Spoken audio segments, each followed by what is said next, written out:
ಜನ್ಮಾದ್ಯಸ್ಯ ಯತೋನ್ವಯಾದಿತರತಶ್ಚಾರ್ಥೇಷ್ವಭಿಘ್ನಸ್ವರಾಟ್ ತೇನೇ ಬ್ರಹ್ಮಹೃದಾಯ ಆದಿಕವಯೇ ಮುಹ್ಯಂತಿ M ಸೂರಯಃ ತೇಜೋ ವಾರಿಮೃದಾಂ ಯಥಾ ವಿನಿಮಯೋ ಯತ್ರ ತ್ರಿಸರ್ಗೋ ಮೃಷಾ ಧಾಮ್ನಾ ಸ್ವೇನ ಸದಾ ನಿರಸ್ತಕುಹಕಂ ಸತ್ಯಂ ಪರಂ ಧೀಮಹಿ ನರಕೇಸರಿಣಂ ಧಿಕ್ಕೃತಹಿರಣ್ಯಕರಿಣಂ ಚ ಸೋಕರಿಣಂ ತೋಷಿತಬುಧಜನಹರಿಣಂ ವರಿಣಂ ದರಿಣಂ ಸ್ಮರಾಮಿ ಮಂದರಿಣಂ ಅಭ್ರಮಂ ಭಂಗರಹಿತಮಜಡಂ ವಿಮಲಂ ಸದಾ ಆನಂದತೀರ್ಥಮತುಲಂ ಭಜೆ ತಾಪತ್ರಯಾಪಹಂ ಮಿಥ್ಯಾಸಿದ್ಧಾಂತದುರ್ಧ್ವಾन्तವಿಧ್ವಂಸನವಿಚಕ್ಷಣಃ ಜಯತೀರ್ಥಾಖ್ಯತರಣಿಃ ಭಾಸತಾಂ ನೋ ಹೃದಂಬರೆ तं ವಂದೇ ನರಸಿಂಹತೀರ್ಥನಿಲಯಂ ಶ್ರೀವ್ಯಾಸರಾಟ್ ಪೂಜಿತಂ ಧ್ಯಾಯಂತಂ ಮನಸಾ ನೃಸಿಂಹಚರಣಂ ಶ್ರೀಪಾದರಾಜಂ ಗುರುಂ ಅರ್ಥಿಕಲ್ಪಿತಕಲ್ಪೋऽಯಂ ಪ್ರತ್ಯರ್ಥಿಗಜಕೇಸರಿ ವ್ಯಾಸತೀರ್ಥಗುರುರ್ಭೂಯಾದಸ್ಮದಿಷ್ಟಾರ್ಥಸಿದ್ಧಯೇ ತಪೋವಿದ್ಯಾವಿರಕ್ತ್ಯಾದಿಸದ್ಗುಣೌಘಾಕರಾನಹಂ ವಾದಿರಾಜಗುರೂನ್ ವಂದೇ ಹಯಗ್ರೀವಪದಾಶ್ರಯಾನ್ ಪ್ರಣವತ್ಕಾಮಧೇನುಂಚ ಭಜತ್ಸುರತರೂಪಮಂ ಶ್ರೀಭಾವಬೋಧಕೃತ್ಪಾದಚಿಂತಾಮಣಿಮುಪಾಸ್ಮಹೇ ಮೂಕೋऽಪಿ ಯತ್ಪ್ರಸಾದೇನ ಮುಕುಂದಶಯನಾಯತೆ ರಾಜರಾಜಾಯತೆ ರಿಕ್ತೋ ರಾಘವೇಂದ್ರಂ ತಮಾಶ್ರಯೇ ಬ್ರಹ್ಮಚರ್ಯ ಹರಿಪ್ರೀತಿ ಸುವಿದ್ಯಾವಾದಶಾಲಿನಃ ಇಷ್ಟದಾನ್ ಕಷ್ಟಹರ್ತೃನ್ಹಃ ವಿದ್ಯಾಮಾನ್ಯಾನ್ ಮುನೀನ್ ನುಮಃ ತಪಸ್ವಾಧ್ಯಾಯ ಶುಶ್ರೂಷಾ ಕೃಷ್ಣಪೂಜಾರತಂ ಮುನಿಂ ವಿಶ್ವೇಶಮಿಷ್ಟದಂ ವಂದೇ ಪರ್ಯೋರಾರ್ಚಕ್ರವರ್ತಿನಂ ಪೂರ್ಣಪ್ರತ್ನಸಹತ್ಪಾದ್ಮರಾಜಮಂದಿರವರ್ಧಕಂ ಶ್ರೀವಿಜ್ಞಾನನಿಧಿಂ ನೌಮಿ ವೇದವಿಜ್ಞಾನದರ್ಶಕಂ ಆಪಾದಮೌಲಿಪರ್ಯಂతం ಗುರುಣಾಮಕೃತಿಂ ಸ್ಮರೇತ್ ತೇನ ವಿಘ್ನಾಃ ಪ್ರಣಶ್ಯಂತಿ ಸಿದ್ಧ್ಯಂತಿ ಚ ಮನೋರಥಾಃ ಶ್ರೀಗುರುಭ್ಯೋ ನಮಃ. ಅದ್ಯ ಕಥಾನುವಾದೇ ಸತಿ ಕಿಂಚಿತ್ ಪೂರ್ವಕಥಾನುವಾದಃ. ನಿನ್ನೆಯ ದಿನ ಬಲಿಚಕ್ರವರ್ತಿಗೆ ಶುಕ್ರಾಚಾರ್ಯರು ಹಿತೋಪದೇಶ ನೀಡಿದರೂ ಕೂಡ 3 ಹೆಜ್ಜೆ ದೊಡ್ಡ ಹೆಜ್ಜೆಯಾಗಿ ಪರಿಣಾಮ ಬೀರುತ್ತೆ ಅಂತ ಹಿತೋಪದೇಶ ಕೊಟ್ಟರು. ಬಲಿಚಕ್ರವರ್ತಿಯ ಅರಿವಿಗೆ ಬಂದಿರಲಿಲ್ಲ. ಕೃತಿಂ ಪದೈಕೇನ ಬಲೇರ್ವಿಚಕ್ರಮೇ ನಭಃಶರೀರೇಣ ದಿಶಶ್ಚ ಬಾಹುಭಿಃ ಪದಂ ದ್ವಿತೀಯಂ ಕ್ರಮತಸ್ತಿ ವಿಷ್ಟಪಂ ಸ ನ ವೈ ತೃತೀಯಾಯ ತದೀಯಮಣ್ವಪಿ. 3ನೇ ಪಾದ ವಿನ್ಯಾಸಕ್ಕೆ ಸ್ವಲ್ಪವೂ ಜಾಗವೇ ಇರಲಿಲ್ಲ. ಇಷ್ಟಾಗಿತ್ತು. ಇದರಲ್ಲಿ ಸ್ವಲ್ಪ ನಮ್ಮ ಜೀವನದ ಒಂದು ರೀತಿ ಅಡಗಿದೆ ಅಂತಾರೆ ವ್ಯಾಖ್ಯಾನಕಾರರು. ಬಲಿ ಕೊಟ್ಟದ್ದು ಸ್ವಲ್ಪ ಜಾಗ, ಪರಮಾತ್ಮ ವ್ಯಾಪಿಸಿದ್ದು ಸಮಗ್ರ ಜಗತ್ತನ್ನು ವ್ಯಾಪಿಸಿದ. ಇಲ್ಲೊಂದು ಆಧ್ಯಾತ್ಮಿಕ ಸಂದೇಶ ನಾವು ಚಿಂತನೆ ಮಾಡಬೇಕು. ಏನು ಅಂದರೆ, ನಮ್ಮ ಜೀವನದಲ್ಲೂ ಪರಮಾತ್ಮ ಕೇಳುವುದು ಸ್ವಲ್ಪ ಮಟ್ಟಿನ ಜಾಗವನ್ನು, ಕೇವಲ 3 ಹೆಜ್ಜೆ ಜಾಗವನ್ನು ಕೇಳ್ತಾನೆ ಪರಮಾತ್ಮ. ನಾವಷ್ಟು ಕೊಟ್ಟರೆ ಇಡೀ ನಮ್ಮ ಜೀವನವನ್ನು ಪರಮಾತ್ಮ ವ್ಯಾಪಿಸಿ ಬಿಡ್ತಾನೆ. ಆ ಅವಕಾಶಕ್ಕೆ ಪರಮಾತ್ಮ ಕಾಯೋದಲ್ಲ, ಪರಮಾತ್ಮ ಅವಕಾಶ ಯಾವಾಗಲೂ ಕೊಟ್ಟಿರ್ತಾನೆ. 3 ಹೆಜ್ಜೆ ಕೊಡ್ರಿ ಅಂತ ದಾನ ಯಾವಾಗಲೂ ಬೇಡ್ತಾ ಇರ್ತಾನೆ ನಮ್ಮೊಳಗೆ ನಿಂತು. ಆ ಧ್ವನಿಯನ್ನು ಕೇಳುವ ವ್ಯಕ್ತಿತ್ವ ನಾವು ಬೆಳೆಸಿಕೊಳ್ಳಬೇಕು, 3 ಹೆಜ್ಜೆ ಕೊಡಬೇಕು, ನಮ್ಮ ಜೀವನವು ಪಾವನವಾಗುತ್ತೆ ಅಂತ ಒಂದು ಆಧ್ಯಾತ್ಮಿಕ ಸಂದೇಶ, ಆಧ್ಯಾತ್ಮಿಕ ಚಿಂತನೆ ನಾವು ಕಲ್ಪನೆ ಮಾಡಿಕೊಡಬೇಕು. ಆದರೆ ನಾವು ಪರಮಾತ್ಮನಿಗೆ ಜಾಗ ಕೊಡ್ತಾ ಇಲ್ಲ, ಕಲಿಗೆ ಜಾಗ ಕೊಡ್ತಾ ಇದ್ದೇವೆ.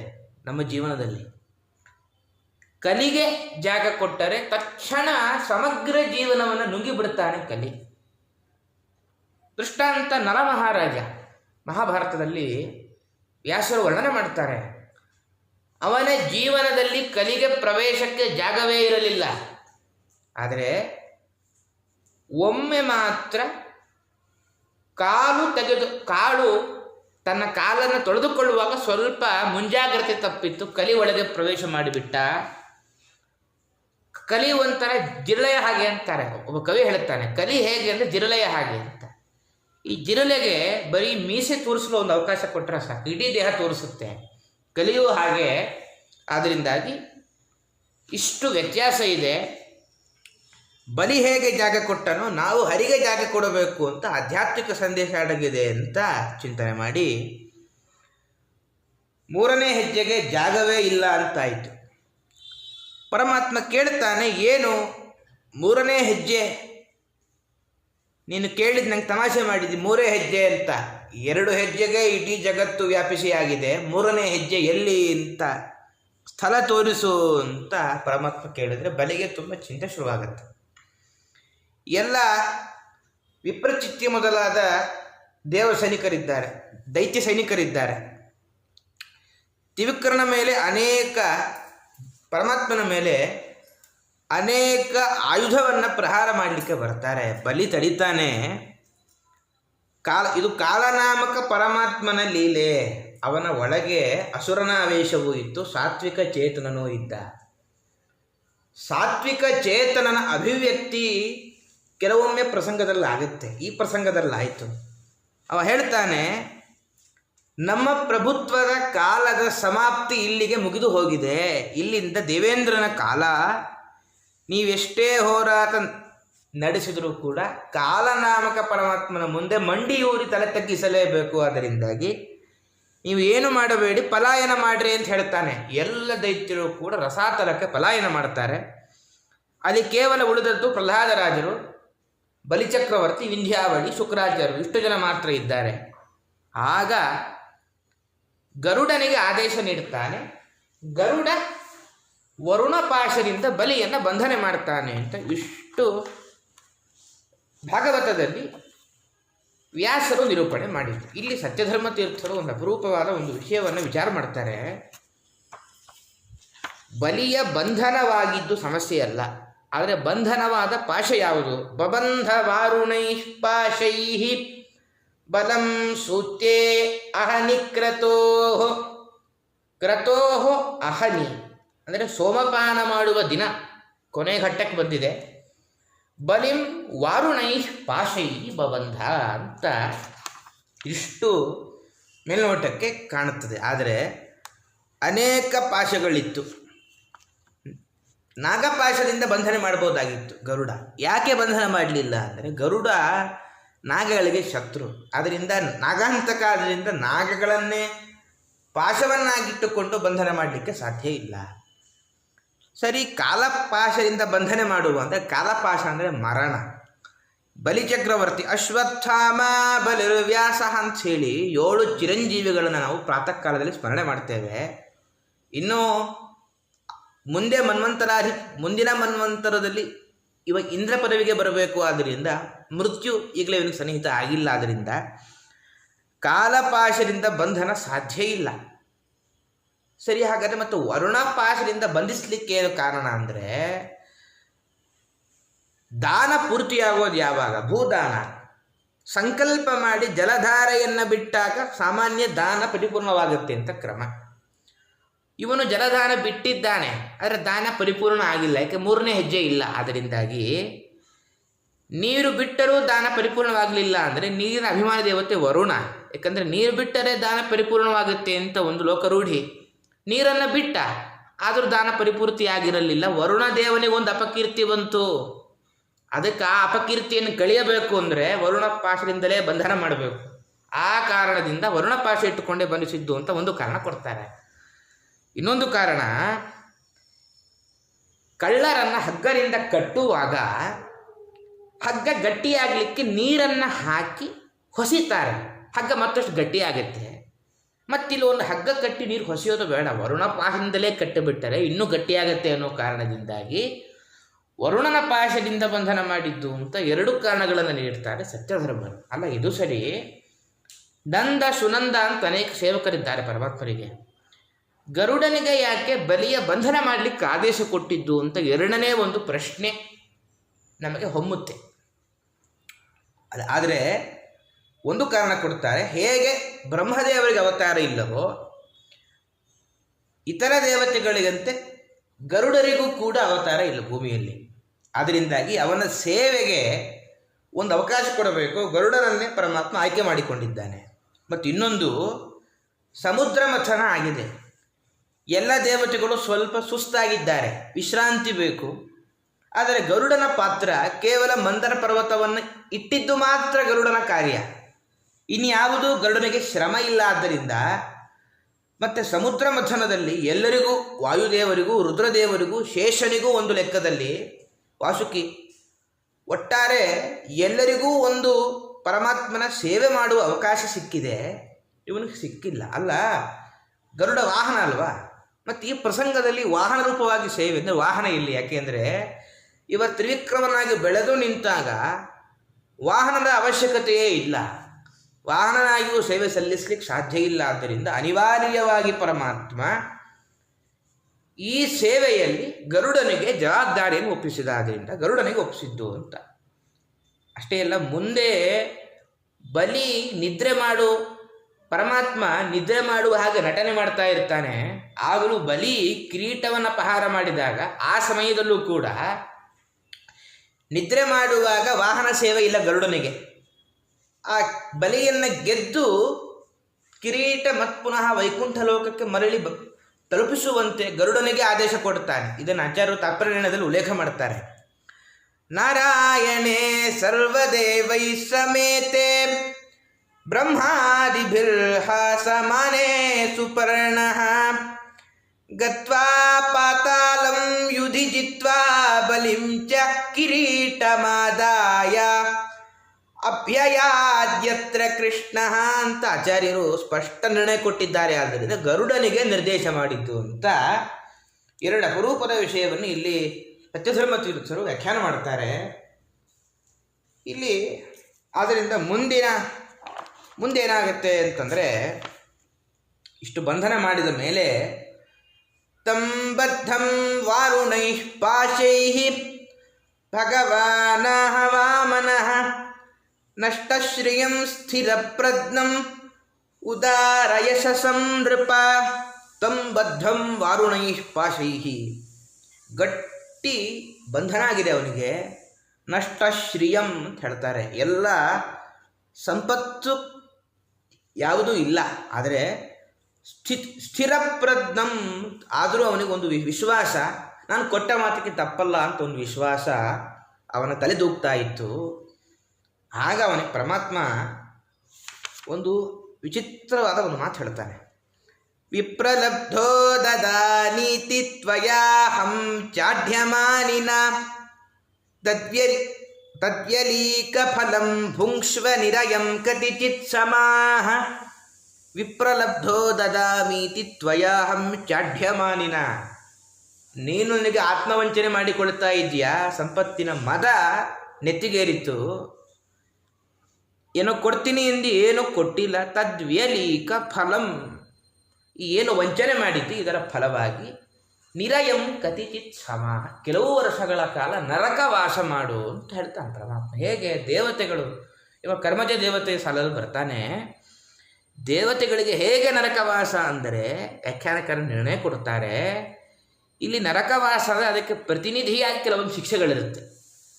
ಇವನಿಗೆ ಕೆಲವು ಕಾಲ ಪರ್ವತ ಗುಹೆಯಲ್ಲಿ ಬಂಧನ ಮಾಡಿ ಇಟ್ಟಿರ್ತಾನೆ. ಬಲಿಯನ್ನು ಕೆಲವು ಕಾಲ ವರುಣಪಾಶದಿಂದ ಪರಮಾತ್ಮನ ಅಪ್ಪಣೆಯಂತೆ ಬಲಿ ಕೆಲವು ಕಾಲ ಪರ್ವತ ಗುಹೆಯಲ್ಲಿ ಬಂಧಿತನಾಗಿರ್ತಾನೆ. ಇದೇ ನರಕವಾಸ ಅಂತ ಅರ್ಥ ಮಾಡಿಕೊಳ್ಳಬೇಕು ಅಂತ ವ್ಯಾಖ್ಯಾನಕಾರರು ನಿರ್ಣಯ ಕೊಡ್ತಾರೆ. ಇಲ್ಲಿಗೆ 20ನೇ ಅಧ್ಯಾಯ ಮುಗಿಯುತ್ತೆ. ಮುಂದೆ ಆಗುವಾಗ ಇಂತಹ ಪ್ರಸಂಗ ಬಂದಾಗ ಬಲಿ ಅವ ವಿನಮ್ರನಾಗಿ ಕೆಲವು ಮಾತನಾಡ್ತಾನೆ. ಯದ್ಯುತ್ತಮ ಶ್ಲೋಕ ಭವಾನ್ ಮಮೇರಿತಂ ವಚೋ ವ್ಯಲೀಕಂ ಸುರವರೆಯ ಮನ್ಯತೆ ಕರೋಮ್ಯುತಂ ತನ್ನ ಭವೇತ್ ಪ್ರಲಂಭನಂ ಪರಂ ತೃತೀಯಂ ಕುರು ಶಿಷ್ಣಿಮೇ ನಿಜಂ. ಯದ್ಯುತ್ತಮ ಶ್ಲೋಕ ಭವಾನ್ ಮಮೇರಿತಂ. ಸ್ವಾಮಿ, ಇಷ್ಟೊತ್ತಿಗೆ ಅವನಿಗೆ ಅಸುರಾವೇಶ ಎಲ್ಲ ತೊಲಗಿತ್ತು. ನಾನು ಹೇಳಿದ ಮಾತನ್ನು ಸತ್ಯಗೊಳಿಸೋದು ನಿನ್ನ ಕೈಯಲ್ಲೇ ಇದೆ. ವಚೋ ವ್ಯಲೀಕಂ ಸುರವರೆಯ ಮನ್ಯತೆ. ನಿನ್ನ ಮಹಿಮೆ ಗೊತ್ತಾಗಲಿಲ್ಲ, ಏನೇನೋ ತಪ್ಪು ತಪ್ಪಾಗಿ ಮಾತಾಡಿದ್ದೇನೆ. ಕರೋಮ್ಯುತಂ ತನ್ನ ಭವೇತ್ ಪ್ರಲಂಭನಂ ಪರಂ ತೃತೀಯಂ ಕುರು ಶೀರ್ಷ್ಣಿ ಮೇ ನಿಜಂ. ದೊಡ್ಡ ತ್ಯಾಗಿ ಅಂತ ಬೀರಿದ್ದೆ. ನನ್ನದಲ್ಲದ ನಿನ್ನ ವಸ್ತುವನ್ನು ನಾನು ನನ್ನದು ಅಂದುಕೊಂಡು ನಿನಗೆ ದಾನವನ್ನಾಗಿ ಕೊಡಬೇಕು ಅಂತ ಅಪರಾಧಿಯಾಗಿದ್ದೇನೆ ನಾನು. ದಯವಿಟ್ಟು ಏನು ಮಾಡು ಅಂತಂದರೆ, ನನ್ನ ಅಜ್ಜನಿಗೆ ದೇವರಲ್ಲಿ ಅಂತ ಪ್ರಶ್ನೆ ಕೇಳಿದ್ದ. ಆಗ ಪ್ರಹ್ಲಾದ ಸರ್ವಾಂತರ್ಯಾಮಿ ಅಂತ ಹೇಳಿದ್ರೆ ಕಂಬದಲ್ಲಿದ್ದಾನೆ ಅಂತಂದಾಗ ನೀ ಅವನ ಮಾತನ್ನು ಸತ್ಯ ಮಾಡಿದೆ. ನೀನು ನನ್ನ ಮಾತನ್ನು ಸತ್ಯ ಮಾಡಬೇಕು. ಏನು ಅಂತಂದರೆ ನಿನ್ನ 3ನೇ ಪಾದವನ್ನು ಪರಂ ತೃತೀಯಂ ಶೀರ್ಷ್ಣಿ ಮೇ ನಿಜಂ ಕುರು. 3ನೇ ಪಾದವನ್ನು ನೀನು ನನ್ನ ತಲೆಯ ಮೇಲಿಡು ಅಂತ ಬಲಿಚಕ್ರವರ್ತಿ ಪ್ರಾರ್ಥನೆ ಮಾಡ್ತಾನೆ. ಅಲ್ಲಿಗೆ ಈಗ ಪ್ರಹ್ಲಾದರಾಜರ ಆಗಮನ ಆಗತ್ತೆ. ಅವ್ರು ಹೇಳ್ತಾರೆ, ತುಂಬ ಒಳ್ಳೆ ಕೆಲಸ ಆಗಿದೆ ಸ್ವಾಮಿ ನಿನ್ನಿಂದ. ಬಲಿಗೆ ರಾಜ್ಯ ವೈಭವ ಕೊಟ್ಟದ್ದು ನೀನೇ. ಆದರೆ ಯಾಕಂದರೆ ಈಶಾವಾಸ್ಯಮಿದಂ ಸರ್ವಂ, ಇಡೀ ಜಗತ್ತೆಲ್ಲ ನಿನ್ನದೇ. ನಿನ್ನ ಸ್ವತ್ತನ್ನು ನೀನು ಯಾವಾಗಾದರೂ ಇನ್ನೊಬ್ಬರಿಗೆ ಕೊಡಬಹುದು, ಬೇಡ ಅಂತ ಪಡೆಯಬಹುದು. ಆದ್ದರಿಂದಾಗಿ ಈ ಐಶ್ವರ್ಯ ಕಸಿದುಕೊಂಡಿದ್ದು ಒಳ್ಳೆಯದೇ ಅಂತ ಹೇಳಿ ಪ್ರಹ್ಲಾದನಿಗೆ ತುಂಬ ಸಂತೋಷ ಆಯಿತು. ಇಷ್ಟು ಪ್ರಹ್ಲಾದರಾಜರ ಪ್ರತಿಕ್ರಿಯೆ ಇದ್ದರೆ, ವಿಂಧ್ಯಾವಳಿ ಅವನ ಪತ್ನಿ. ಒಂದು ಲೆಕ್ಕದಲ್ಲಿ ಪತಿಗೆ ಅವಮಾನ ಆಗುವ ಪ್ರಸಂಗ ಅಂತ ಮೇಲ್ನೋಟಕ್ಕೆ ಕಾಣಿಸುತ್ತೆ. ಅವಳ ಮನದಲ್ಲಿ ದುಃಖ ಇರಬೇಕಾಗಿತ್ತು. ಅವಳ ಪ್ರತಿಕ್ರಿಯೆ ಪ್ರಹ್ಲಾದರಾಜರಿಗಿಂತ ಸ್ವಲ್ಪ ಉದಾತ್ತವಾದ ಪ್ರತಿಕ್ರಿಯೆ ಇತ್ತು. ಕ್ರೀಡಾರ್ಥಮಾತ್ಮನ ಇದಂ ತ್ರಿಜಗತ್ಕೃತಂ ತೇ ಸ್ವಾಮ್ಯಂ ತು ತತ್ರ ಕುಧಿಯೋ ಪರ ಈಶ ಕುರ್ಯುಃ ಕರ್ತು ಪ್ರಭೋಸ್ತವ ಕಿಮಸ್ಯತ ಆವಹಂತಿ ತ್ಯಕ್ತ ಹ್ರಿಯಸ್ವದವರೋಪಿತ ಕರ್ತೃವಾದಾಃ. ಸ್ವಾಮಿ, ಕ್ರೀಡಾರ್ಥಮಾತ್ಮನ ಇದಂ ತ್ರಿಜಗತ್ಕೃತಂ ತೇ.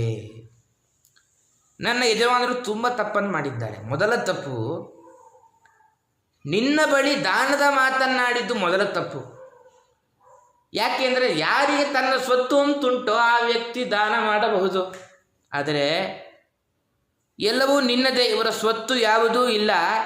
ತನ್ನದಲ್ಲದ ಸ್ವತ್ತಿನಲ್ಲಿ ದಾನದ ಚಿಂತನೆ ಮಾಡಿದ್ದು ನನ್ನ ಗಂಡನ ಮೊದಲ ತಪ್ಪು. ಆಮೇಲೆ ನನ್ನದು ಅಂತ ಒಂದು ಅಹಂಭಾವನೆ ಸೇರಿಕೊಳ್ತು. ಪರಮಾತ್ಮ ನೀನೇ ಸ್ವಾಮಿ, ಆದರೆ ನಿನ್ನ ಸ್ವಾಮ್ಯಂತೂ ತತ್ರ ಕುಧಿಯ ಅಂಥೇಳಿ ವಿಂಧ್ಯಾವಳಿ ದೇವಿ ಅತ್ಯಂತ ನೇರವಾಗಿ ಪತಿಯ ತಪ್ಪನ್ನು ಎತ್ತಿ ತೋರಿಸ್ತಾಳೆ. ಅಹಂಭಾವನೆ ಸೇರಿಕೊಳ್ತು, ಸ್ವಾಮಿತ್ವ ಬುದ್ಧಿ ಹೊರಟು ಹೋಯಿತು. ಕುಧಿಯ, ನನ್ನ ಪತಿಗೆ ತಲೆ ಕೆಟ್ಟಿದೆ.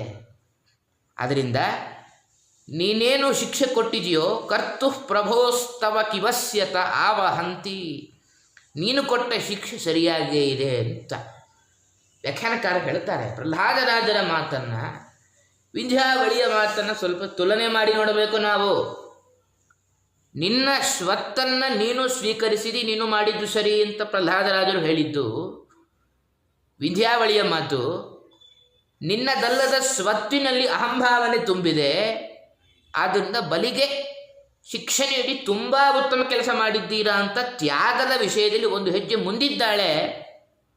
ಅದರಿಂದಾಗಿ ಎಲ್ಲರ ಹೃದಯ ಕವಾಟವನ್ನು ತಟ್ಟಿ ಎಚ್ಚರಿಸುವ ಹಾಗೆ ವಿಂಧ್ಯಾವಳಿ ದೇವಿಯರು ಮಾತಾಡ್ತಾರೆ. ಆಗ ಮೂರನೇ ಹೆಜ್ಜೆ ಪರಮಾತ್ಮ ಬಲಿರಾಜನ ತಲೆ ಮೇಲಿಟ್ಟ ಅಂತ ಏನು ಪ್ರಶ್ನೆ. 2 ಹೆಜ್ಜೆಗಳಿಂದ ಎಲ್ಲ ಲೋಕಗಳನ್ನು ಅಳೆದಾಗಿತ್ತು, ಬಲಿಯು ಅದರಲ್ಲಿ ಸೇರಿ ಹೋದ. ಮತ್ತು 2 ಹೆಜ್ಜೆಯಲ್ಲೇ ಬಲಿಯ ದಾನವಾಗಿ ಹೊರಟು ಹೋಗಿದೆ. ಹೀಗಿದ್ದಾಗ ಮತ್ತೆ ತಲೆಯಲ್ಲಿ ಹೆಜ್ಜೆ ಇಡು ಎಂಬುದರ ಹಿಂದಿನ ಸಂಕೇತ ಏನು ಅಂತ ಒಂದು ಪ್ರಶ್ನೆ ಬರುತ್ತೆ. ಅದಕ್ಕೆ 2 ಹೆಜ್ಜೆ ಕೊಟ್ಟ, ಆದರೆ ತನ್ನೊಳಗೆ ಬೆರೆತುಕೊಂಡಿರುವ ಅಹಂಭಾವನ ತ್ಯಾಗ ಮಾಡಿರಲಿಲ್ಲ. ಅಹಂಕಾರ ಇತ್ತು, ಅದಕ್ಕೆ ತಲೆ ಕೊಡ್ತೇನೆ ಅಂತ ಅಲ್ಲ. ಅಹಂಕಾರಕ್ಕೂ ತಲೆಗೇನು ಸಂಪರ್ಕ ಅಂದರೆ, ಅಹಂಕಾರದ ಪ್ರತೀಕ ಶಿರಸ್ಸು, ನಾನದನ್ನು ನಿನಗೆ ಅರ್ಪಣೆ ಮಾಡ್ತಾ ಇದ್ದೇನೆ ಅಂತ ಹೇಳಿ. ಯಾಕೆಂದರೆ ಪರಮಾತ್ಮ ಅಹಂಕಾರ ಇದ್ದಲ್ಲಿ ಪರಮಾತ್ಮ ವಾಸ ಮಾಡಲ್ಲ. ಆದ್ದರಿಂದ ಇಡೀ ಎಲ್ಲ ಲೋಕಗಳಲ್ಲಿ ಪರಮಾತ್ಮ ತುಂಬಿದ್ದರೂ ಅಹಂಕಾರ ತುಂಬಿದ ತಲೆಯಲ್ಲಿ ಪರಮಾತ್ಮನ ಸನ್ನಿಧಾನ ಇನ್ನೂ ಬಂದಿರಲಿಲ್ಲ. ಯಾವಾಗ ಅಹಂಕಾರ ಭೂತ ಹೊರಟು ಹೋಯಿತು ಆಗ ಪರಮಾತ್ಮನ ಸನ್ನಿಧಾನ ಬರುತ್ತೆ ಅಲ್ಲಿ. ಆದ್ದರಿಂದ ಆತ್ಮಾರ್ಪಣೆ ಮಾಡಿದ ಅಹಂಕಾರ ಬಿಟ್ಟು ಅವನ ತಲೆಯ ಮೇಲೆ ಪರಮಾತ್ಮನ ಪಾದದ ಸ್ಪರ್ಶವಾಗುತ್ತೆ. ಆದ್ದರಿಂದ ಅಹಂಕಾರದ ತ್ಯಾಗ ನಾವು ಮಾಡಬೇಕು ಅಂತ ಒಂದು ಎಚ್ಚರವೂ ಇಲ್ಲಿತ್ತು.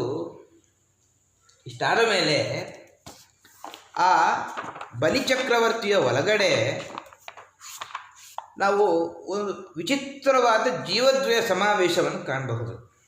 ಈ ಪ್ರಸಂಗದಲ್ಲಿ ಅದನ್ನು ಮತ್ತೆ ಮತ್ತೆ ಜ್ಞಾಪಿಸ್ತಾರೆ ವ್ಯಾಖ್ಯಾನಕಾರರು. ನನ್ನ ತಲೆಯ ಮೇಲೆ ನಿನ್ನ ಪಾದವನ್ನಿಡು ಅಂತ ಹೇಳಿದ್ದು ಅಸುರ, ಬಲಿನಾಮಕ ಅಸುರ ಪಾದವನ್ನಿಡು ಅಂತ ಹೇಳಿದ್ದು. ಆದರೆ ತಲೆಬಾಗುವವನು ಸ್ವಾಭಾವಿಕ ಚೇತನ, ಸಾತ್ವಿಕ ಚೇತನ. ಆಮೇಲೆ ಹಿಂದೆ ಭೂಮಿ ಕೊಡ್ತೇನೆ ಅಂತ ಹೇಳಿದ್ದು ಬಲಿನಾಮಕ ಅಸುರ. ಸಂಕಲ್ಪ ಮಾಡಿ ಭೂಮಿ ಕೊಟ್ಟದ್ದು ಸಾತ್ವಿಕ ಚೇತನ. ಈ ರೀತಿಯಾಗಿ ಜೀವದ್ವಯಾವೇಶ ವಿಚಿತ್ರ ವರ್ತನೆ ಕಾಣುತ್ತೆ. ಅದರಿಂದಾಗಿ ಒಳಗಿನ ದ್ವೇಷ ಮರೆತ ಭಕ್ತಿಗೆ ಸಾಥ್ ಕೊಟ್ಟ ಪರಮಾತ್ಮ ಈ ರೀತಿಯಾಗಿ ಇಷ್ಟಾದರೂ ಕೂಡ ಕೊನೆಗೆ ಬ್ರಹ್ಮದೇವರೇ ಬಂದು ಒಂದು ಪ್ರಾರ್ಥನೆ ಮಾಡ್ತಾರೆ. ಏನಿದು? ಬಲಿನಿಗೆ ಆತ್ಮಾರ್ಪಣೆ ಮಾಡಿದ್ದಾನೆ, ಆದರೂ ನೀನು ಅವನ ನಿಗ್ರಹ ಯಾಕೆ ಇನ್ನೂ ಮಾಡ್ತಾ ಇದೆಯಾ? ಬಂಧನ ಯಾಕೆ ಇನ್ನೂ ಕಳಚಿಲ್ಲ? ಯಾಕೆ ಅಂದರೆ ಪತ್ರಂ ಪುಷ್ಪಂ ಫಲಂ ತೋಯಂ, ಒಂದು ಗರಿಕೆ ಹಾಕಿ ಮೋಕ್ಷ ಕೊಟ್ಟು, ಗರಿಕೆ ಹಾಕಿ ಪೂಜೆ ಮಾಡಿದರೂ ಮೋಕ್ಷವನ್ನು ನೀಡುವ ನೀನು ಸರ್ವಸ್ವ ದಾನ ಮಾಡಿದ ಬಲಿಚಕ್ರವರ್ತಿಯ ಯಾಕೆ ಇನ್ನೂ ನೀನು ಬಂಧನ ಕಳಚುವಂತೆ ಮಾಡಿಲ್ಲ ಅಂತ ಪ್ರಶ್ನೆ ಕೇಳಿದರೆ, ಆಗ ಬ್ರಹ್ಮದೇವರ ಒಂದು ಇದು ಬಂತು, ಬ್ರಹ್ಮದೇವರ ಒಂದು ಶಿಫಾರಸು ಬಂತು. ಆಗ ಪರಮಾತ್ಮ ಹೇಳ್ತಾನೆ, ಇವನ ತ್ಯಾಗ ಲೋಕಕ್ಕೆ ಗೊತ್ತಾಗಬೇಕಾಗಿತ್ತು, ಆದ್ದರಿಂದ ನಾನು ಈ ರೀತಿಯಾಗಿ ಮಾಡಿದೆ. ಆದ್ದರಿಂದ ನಿನಗೆ ಮುಂದೆ ಇಂದ್ರ ಪದವಿ ನಾನು ನಿನಗೆ ನೀಡ್ತೇನೆ, ನೀನು ಅಲ್ಲಿಯ ತನಕ ಸುತಲ ಲೋಕದಲ್ಲಿ ವಾಸ ಮಾಡು, ನಾನೇ ನಿನಗೆ ದ್ವಾರಪಾಲಕನಾಗಿ ಬರುತ್ತೇನೆ. ಅಂಥ ಯೋಗ ಪರಮಾತ್ಮನಿರೋ ವೈಕುಂಠದಲ್ಲಿ ಪರಮಾತ್ಮನೇ ದ್ವಾರಪಾಲಕ ಅಲ್ಲ, ದ್ವಾರಪಾಲಕರು ಜಯವಿಜಯರು. ಆದರೆ ಹೇಗೆ ಸ್ವರ್ಗದಲ್ಲಿ ಇಂದ್ರನು ಅಷ್ಟೇ ವೈಭವ ನಿನಗೂ ಇರುತ್ತೆ, ಪರಮಾತ್ಮನೇ ನಾನೇ ದ್ವಾರಪಾಲಕನಾಗಿ ಬರುತ್ತೇನೆ ಅಂತ ಮಾತು ಕೊಟ್ಟ. ಇಷ್ಟಾದ ಮೇಲೆ ಕೊನೆಯದಾಗಿ ಪ್ರಹ್ಲಾದರಾಜರು ಅವನನ್ನು ಸ್ತೋತ್ರ ಮಾಡ್ತಾರೆ. ನೇಮಂ ವಿರಿಂಚೋ ಲಭತೆ ಪ್ರಸಾದಂ ನ ಶ್ರೀರ್ನ ಶರ್ವಃ ಕಿಮುತಾ ಪರೇತೆ ಯನ್ನೋ ಸುರಾಣಾಮಪಿ ದುರ್ಗಪಾಲೋ ವಿಶ್ವಾಭಿವಂದ್ಯೈರಭಿವಂದಿತಾಂಘ್ರಿಃ. ನೀ ಮಾಡಿದ ಅನುಗ್ರಹ ನ ಶ್ರೀಹಿ ನ ಶರ್ವಃ ಕಿಮುತ ಅಪರೇತೆ. ಈ ತಾತ್ಕಾಲಿಕ ಅನುಗ್ರಹ ಇದೆಯಲ್ವ, ನೀನೇ ದ್ವಾರಪಾಲಕನಾಗಿ ಬರೋ ಅನುಗ್ರಹ ಲಕ್ಷ್ಮೀದೇವಿಗೂ ನ ಶರ್ವಃ ಬ್ರಹ್ಮರುದ್ರಾದಿಗಳೂ ಪಡೆದಿಲ್ಲ, ಕಿಮುತ ಅಪರೆ ಬೇರೆ ಯಾರಿಗೂ ಇದು ದಕ್ಕಿಲ್ಲ. ಎನ್ನೋ ಅಸುರಾಣಾಂ ಅಪಿ, ಎಲ್ಲ ಬ್ರಹ್ಮಾದಿಗಳು ನಿನ್ನ ಸೇವಕರಾಗಿರುವಾಗ ನೀನು ಬಲಿರಾಜನಿಗೆ ದ್ವಾರಪಾಲಕನಾಗೋದು ವಿಶ್ವಾಭಿವಂದ್ಯೈರಪಿ ವಂದಿತಾಂಘ್ರಿಹಿ. ಎಲ್ಲರೂ ನಿನ್ನ ಪಾದ ಹಿಡಿದರೆ ನೀನು ದ್ವಾರಪಾಲಕನಾಗಿ ನನ್ನ ಈ ಏನು ಮೊಮ್ಮಗ ಇದ್ದಾನೆ ಅವನ ಪಾದ ಹಿಡಿಯುವಂತೆ ತೋರಿಸ್ತಾ ಇದ್ದೀನಿ, ನಿನ್ನ ಮಹಿಮೆ ಅಪಾರ ಅಂತ ಹೇಳಿ ಇಷ್ಟು ಹೇಳಿದಾಗ ಆಮೇಲೆ ಅವನ ಆಜ್ಞೆ ಪಡೆದು ಬಲಿಚಕ್ರವರ್ತಿ ಹಾಗೂ ಪ್ರಹ್ಲಾದರಾಜರು ಸುತಲ ಲೋಕಕ್ಕೆ ಪ್ರವೇಶ ಮಾಡ್ತಾರೆ. ಇಲ್ಲಿ ಈ ಯಾಗ ಒಂದು ಸಮಸ್ಯೆ ಬಂತು. ಬಲಿಚಕ್ರವರ್ತಿ 100ನೇ ಅಶ್ವಮೇಧ ಯಾಗ ಆರಂಭ ಮಾಡಿದ್ದ. ಮತ್ತು ಆ ಯಾಗ ಏನಾಯಿತು, ಹಾಗೆ ಯಾಗದಲ್ಲಿ ಲೋಪ ಬಂತ ಅಂತ ಪ್ರಶ್ನೆ ಕೇಳಿದ್ರೆ ಶುಕ್ರಾಚಾರ್ಯರು ಉಳಿದ ಯಾಗವನ್ನು ಸಮಾಪ್ತಿಗೊಳಿಸ್ತಾರೆ. ಪರಮಾತ್ಮ ಅಥಾಹೋಷಸನಂ ರಾಜನ್ ಹರಿರ್ನಾರಾಯಣೋಂತಿಕೆ ಆಸೀನ ಮೃತ್ವಿಜಾಂ ಮಧ್ಯೆ ಸದಸಿ ಬ್ರಹ್ಮವಾದಿನಾಂ. ಆಸೀನ ಮೃತ್ವಿಜಾಂ ಮಧ್ಯೆ ಬ್ರಹ್ಮಜ್ಞಾನಿಗಳ ಸಭೆ ಆಗ್ತಾ ಇತ್ತು. ಶುಕ್ರಾಚಾರ್ಯರು ಆಸೀನರಾಗಿದ್ದಾರೆ. ಹರಿಹಿ ಉವಾಚ, ಪರಮಾತ್ಮ ಕೆಲವು ಮಾತನ್ನು ಹೇಳ್ತಾನೆ.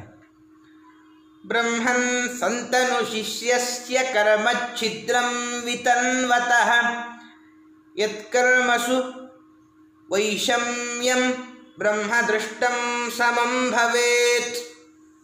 ಬ್ರಹ್ಮನ್ ಸಂತನು ಶಿಷ್ಯಸ್ಯ ಕರ್ಮಚ್ಛಿದ್ರಂ ವಿತನ್ವತಃ ಅಂತ. ನಿನ್ನ ಶಿಷ್ಯ ಕರ್ಮ ಆರಂಭ ಮಾಡಿದ ಚಿಕ್ಕ ಲೋಪ ಆಗಿದೆ. ಯತ್ತತ್ ಕರ್ಮಸು ವೈಷಮ್ಯಂ ಬ್ರಹ್ಮದೃಷ್ಟಂ ಸಮಂ ಭವೇತ್. ನೀವು ಬ್ರಹ್ಮಜ್ಞಾನಿಗಳು, ನಿಮ್ಮ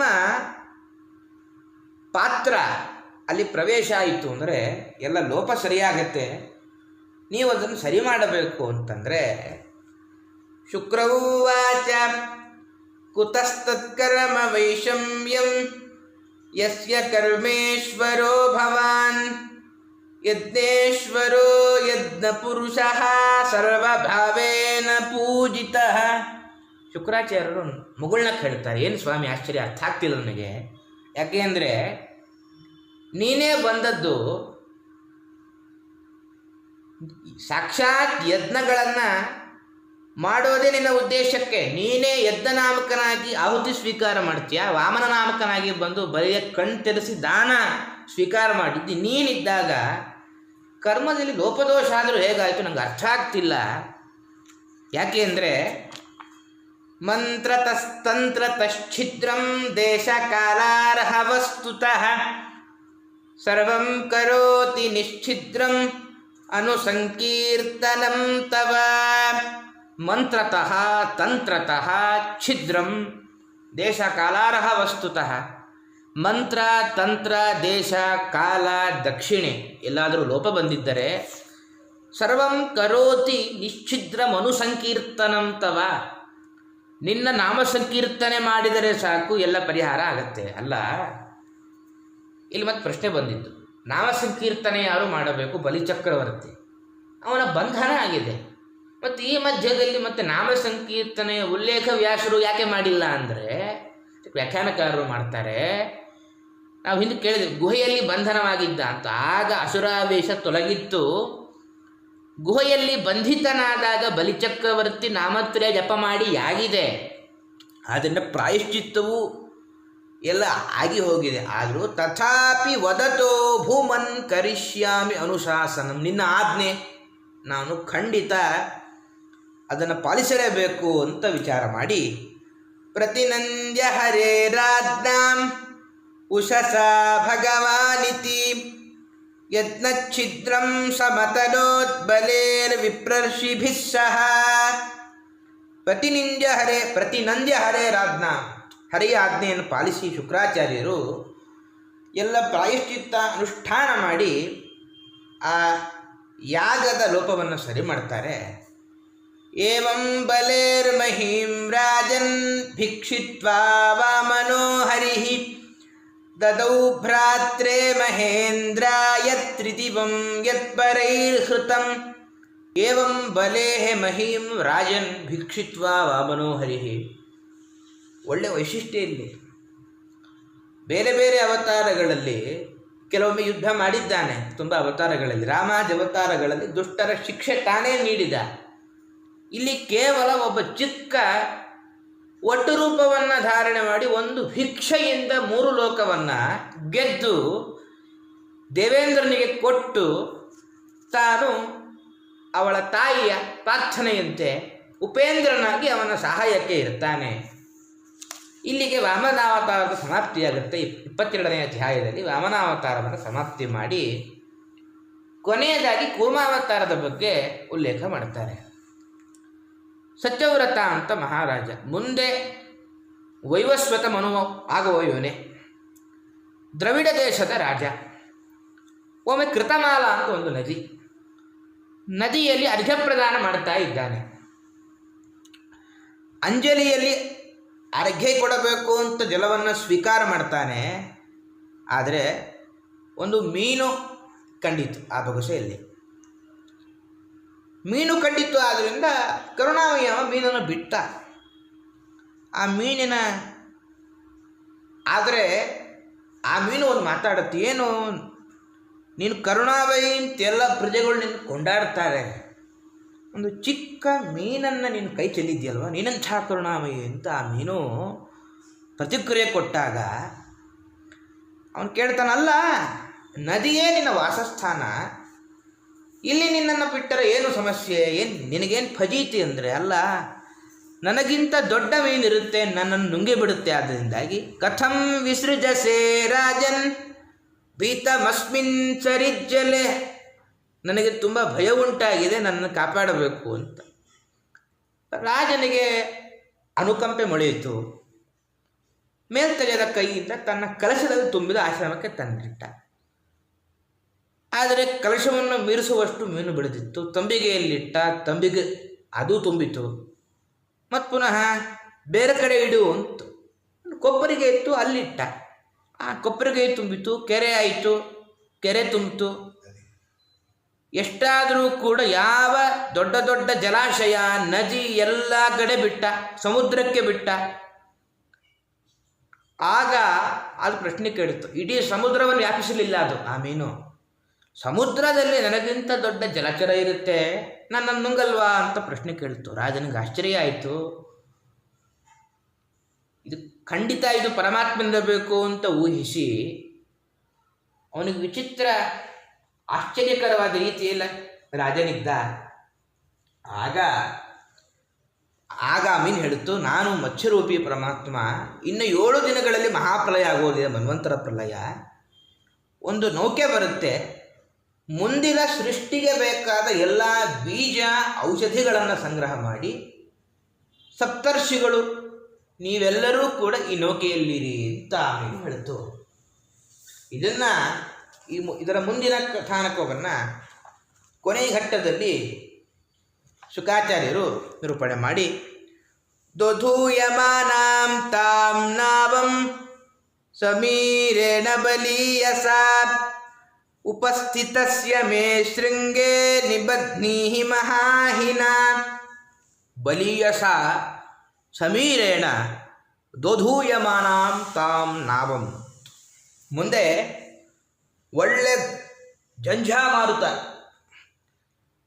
ಒಂದು ಹಡಗು ಹತ್ರ ಬರುತ್ತೆ, ಅತ್ತ ಇತ್ತ ಒದ್ದಾಡ್ತಾ ಇರುತ್ತೆ.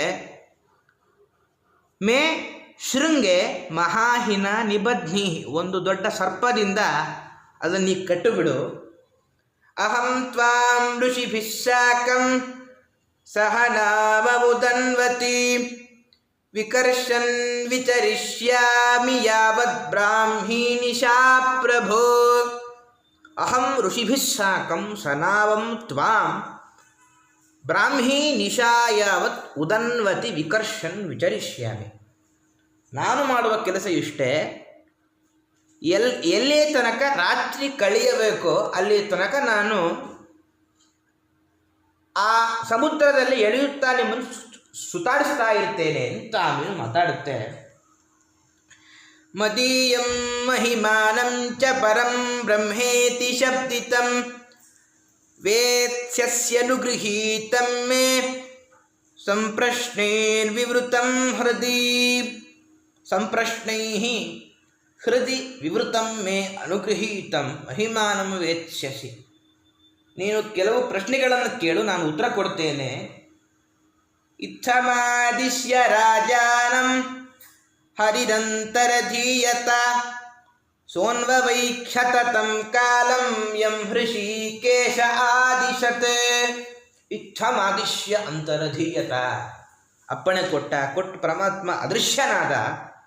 ಹೃಷೀಕೇಶ ಯಂ ಕಾಲಂ ಆದಿಶತ್ತಂ ಅನ್ವವೈಕ್ಷತ, ಆ ಕಾಲ ಕಾಯುತ್ತಾ ಇದ್ದಾನೆ ಆ ಮಹಾರಾಜ. ಅಲ್ಲಿಯ ತನಕ ಏನು ಮಾಡಿದ ಅಂದರೆ, ಆಸ್ತೀರ್ಯ ದರ್ಭಾನ್ ಪ್ರಾಕೂಲಾನ್ ರಾಜರ್ಷಿ ಪ್ರಾಗುದಂಗುಖ ನಿಶಸಾದ ಹರೇ ಪಾದೌ ಚಿಂತಯನ್ ಮತ್ಸ್ಯರೂಪಿಣಃ.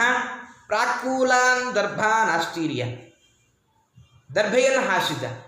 ಪ್ರಾಕೂಲಾನ್ ಅದರ ತುದಿ ಪೂರ್ವ ದಿಕ್ಕಿಗೆ ಇತ್ತು. ಪ್ರಾಗುದಂಗುಖ ಈಶಾನ್ಯಕ್ಕೆ ಕುಳಿತು ಮತ್ಸ್ಯರೂಪಿಣ ಹರೇ ಪಾದವೂ ಮನಸ ನಿಶಸಾದ, ಪರಮಾತ್ಮನ ಪಾದವನ್ನು ಚಿಂತನೆ ಮಾಡ್ತಾ ಇದ್ದ. ತತಃ ಸಮುದ್ರ ಬುದ್ವೇಲ ಸರ್ವತಃ ಪ್ಲಾವಯನ್ಮಹೀಂ ವರ್ಧಮಾನೋ ಮಹಾಮೇಘೈಃ ವರ್ಷದ್ಭಿಃ ಸಮದೃಶ್ಯತ. ತತಃ ವರ್ಷದ್ಭಿಃ ಮಹಾಮೇಘೈಃ ವರ್ಧಮಾನಃ ಸಮುದ್ರಃ ಉದ್ವೇಲಸ್ಸನ್ ಸರ್ವತಃ ಮಹೀಂ ಪ್ಲಾವಯನ್ ಸಮದೃಶ್ಯತ. ಆಗ 7 ದಿನ ಕಳೀತು. ಆಮೇಲೆ ಏನು ಪ್ರಳಯ ಕಾಲದ ಮೋಡಗಳು ಒಳ್ಳೆ ಮಳೆ ಸುರಿಸ್ತಾ ಇತ್ತು. ಆಗ ಸಮುದ್ರ ತನ್ನ ಎಲ್ಲೆಯನ್ನು ಮೀರಿ ಮೂರು ಲೋಕವು ಕೂಡ ಮುಳುಗುವ ಸ್ಥಿತಿಗೆ ತಲುಪಿತ್ತು. ಆವಾಗ ಸೋನುಧ್ಯಾತಸ್ತತೋ ರಾಜ್ಞಾಂ ಪ್ರಾದುರಾಸೀನ್ ಮಹಾರ್ಣವೇ ಏಕಶೃಂಗಧರೋ ಮತ್ಸ್ಯೋ ಹೈಮೋ ನಿಯುತಯೋಜನಃ. ದೇವಲೋಕದ ಘಟನೆಗಳು ಮನುಷ್ಯನ ಆಲೋಚನಾ ಸೀಮೆಗೆ ಮೀರಿದ್ದು. ಯಾಕೆ ಅಂದರೆ ಏಕಶೃಂಗಧರ ಹೈಮಃ, ಆ ಮೀನು ಹೇಗಿತ್ತು ಅಂದರೆ ಒಂದು ಕೊಂಬಿತ್ತು, ಬಂಗಾರ ಬಣ್ಣ, ನಿಯುತ ಯೋಜನ 1,00,000 ಯೋಜನ ವಿಸ್ತಾರ ಅದರ ಶರೀರ ಇತ್ತಂತೆ. ಮತ್ಸ್ಯ ಪ್ರಾದುರಾಸೀತ್, ಆ ಒಂದು ಮೀನು ಕಾಣಿಸಿಕೊಳ್ಳುತ್ತೆ. ನಿಬಧ್ಯ ನಾವಂ ತತ್ಶೃಂಗೇ ಯಥೋಕ್ತೋ ಹರಿಣಾ ಪುರ ವರತ್ರೇಣಾಯಿನ ತುಷ್ಟಃ ತುಷ್ಟಾವ ಮಧುಸೂದನಂ.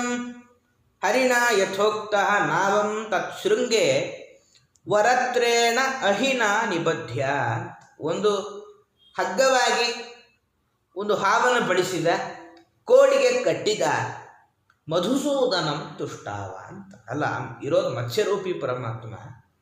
ಮತ್ಸ್ಯಂ ತುಷ್ಟಾವ ಅನ್ನಬೇಕಾಗಿತ್ತು, ಮಧುಸೂದನಂ ತುಷ್ಟಾವ ಅಂತಿದ್ದು ಹೇಗೆ ಉಚಿತ ಅಂತ ಪ್ರಶ್ನೆ ಮಾಡಿದರೆ ಸತ್ಯಧರ್ಮರು ಅರ್ಥ ಮಾಡ್ತಾರೆ. ಮಧುಸೂದನ ಅಂದರೆ ಮತ್ಸ್ಯರೂಪಿ ಪರಮಾತ್ಮನಿಗೆ ಅನ್ವಯ ಮಾಡಬೇಕಾದ್ರೆ 2 ರೀತಿಯಾಗಿ ಸಮಾಸವನ್ನು ಮಾಡಬೇಕು. ಒಂದು ಮಧು ಸೂದಯತಿ ಇತಿ ಮಧುಸೂದನ. ಮಧು ಅಂದರೆ ನೀರಿನ ಮಾಧುರ್ಯ, ಇದು ಯಾವುದು ನಾಶ ಮಾಡುತ್ತೆ? ಸಮುದ್ರ.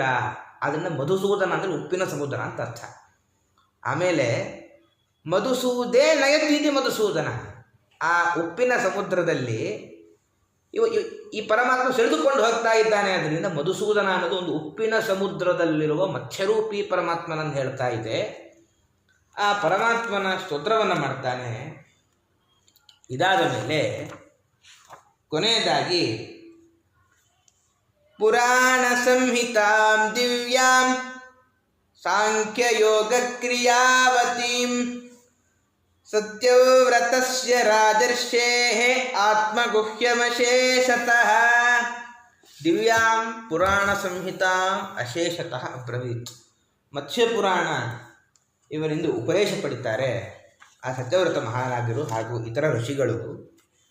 ಅತೀತೆ ಪ್ರಲಯಾಪಾಯ ಉತ್ಥಿತಾಯ ಚ ವೇಧಸೆ ಹತ್ವಾಸುರಂ ಹಯಗ್ರೀವಂ ವೇದಾನ್ ಪ್ರತ್ಯಾಹರದ್ಹರಿಃ. ಪ್ರಲಯಾಪಾಯೇ ಅತೀತೆ, ಇನ್ನೇನು ಪ್ರಲಯ ತೊಂದರೆ ಎಲ್ಲ ಮುಗೀತು. ಆವಾಗ ಉತ್ಥಿತಾಯ ವೇಧಸೆ, ಬ್ರಹ್ಮದೇವರಿಗೆ ಎಚ್ಚರ ಆಗಿದೆ. ಹಯಗ್ರೀವಾಸುರಂ ಹರಿಹಿ ವೇದಾನ್ ಪ್ರತ್ಯಾಹರತ್. ಹಯಗ್ರೀವ ಅಂತ ಒಬ್ಬ ಅಸುರ ಎಲ್ಲ ವೇದಾಭಿಮಾನಿ ದೇವತೆಗಳನ್ನು ತೆಗೆದುಕೊಂಡು ಓಡುತ್ತಾನೆ. ಅವನನ್ನು ಕೊಂದು ದೈತ್ಯರಿಂದ ಆ ಅಭಿಮಾನಿ ದೇವತೆಗಳನ್ನು ಬಿಡಿಸಿ ಬ್ರಹ್ಮದೇವರ ಅಧೀರನ್ನಾಗಿ ಮಾಡ್ತಾನೆ ಪರಮಾತ್ಮ ಇದೇ ಮತ್ಸ್ಯ ರೂಪದಿಂದ ಅಂತ ಮತ್ಸ್ಯಾವತಾರದಿಂದಾದ ಇನ್ನೊಂದು ಕಾರ್ಯವನ್ನು ಕೂಡ ಪರಮಾತ್ಮ ಹೇಳ್ತಾನೆ. ಇವನು ಅನೇಕ ಸ್ತೋತ್ರ ಮಾಡ್ತಾನೆ. ಒಂದು ಅಪರೂಪದ ಒಂದು ದೃಷ್ಟಾಂತ ನೀಡ್ತಾನೆ.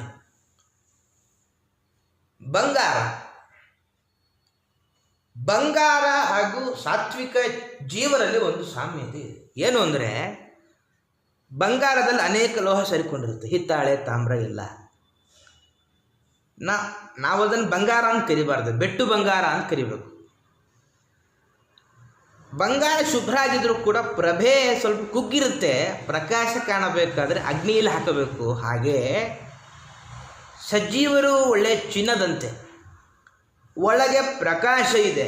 ಈ ಪ್ರಕೃತಿಯ ಸಂಪರ್ಕ, ಕರ್ಮಗಳ ಸಂಪರ್ಕದಿಂದ ಬೆಟ್ಟು ಬಂಗಾರದ ಹಾಗೆ ಆಗಿದ್ದಾರೆ ಸಜ್ಜೀವರು. ಪರಮಾತ್ಮನೇ ಬೆಂಕಿ, ಅದರಲ್ಲಿ ಅವನ ಪ್ರವೇಶವಾದರೆ ಬಂಗಾರದ ಹೊಳಪಿನ ಅನುಭವ ಆಗುತ್ತೆ. ಅದಕ್ಕೆ ನಾನೇ ದೃಷ್ಟಾಂತ ಅಂತ ಹೇಳಿ ಒಂದು ಸ್ತೋತ್ರ ಮಾಡ್ತಾನೆ. ಇದಾದ ಮೇಲೆ ಸತ್ಯವ್ರತಸ್ಯ ರಾಜರ್ಷೇಃ ಮಾಯಾ ಮತ್ಸ್ಯಸ್ಯ ಶಾನಂಗಿಣಃ ಸಂವಾದಂ ಮಹದಾಖ್ಯಾನಂ ಶ್ರುತ್ವಾ ಮುಚ್ಯೇತ ಕಿಲ್ಬಿಷಾತ್. ಕೊನೆಗೆ ಇದರ ಫಲಶ್ರುತಿ ಹೇಳ್ತಾರೆ. ಶಾಂಗಿಣಃ ಸಂವಾದಂ ಮಹದಾಖ್ಯಾನಂ ಶ್ರುತ್ವಾ ಕಿಲ್ಬಿಷಾತ್ ಮುಚ್ಯತೆ. ಎಲ್ಲ ಪಾಪ ಪರಿಹಾರ ಆಗತ್ತೆ. ಆದ್ದರಿಂದಾಗಿ ಪ್ರಲಯ ತಪಸಿ ಧಾತು ಸುಪ್ತ ಶಕ್ತೇರ್ಮುಖೇಭ್ಯಃ ಶ್ರುತಿಗಣಮಪನೀತಂ ಪ್ರತ್ಯುಪಾದತ್ತ ಹತ್ವಾ ದಿತಿಜಮಕಥಯಚ್ಚ ಬ್ರಹ್ಮ ಸತ್ಯವ್ರತಾಯ ತಮಹಮಖಿಲ ಹೇತುಂ ಜಿಹ್ಮಮೀನಂ ನತೋಸ್ಮಿ. ಪ್ರಲಯ ತಪಸಿ ಧಾತು ಮುಖೇಭ್ಯಃ ಏನ ಅಪನೀತಂ ಯಹ ದಿತಿಜಂ ಹತ್ವಾ ಪ್ರತ್ಯುಪಾದತ್ತ.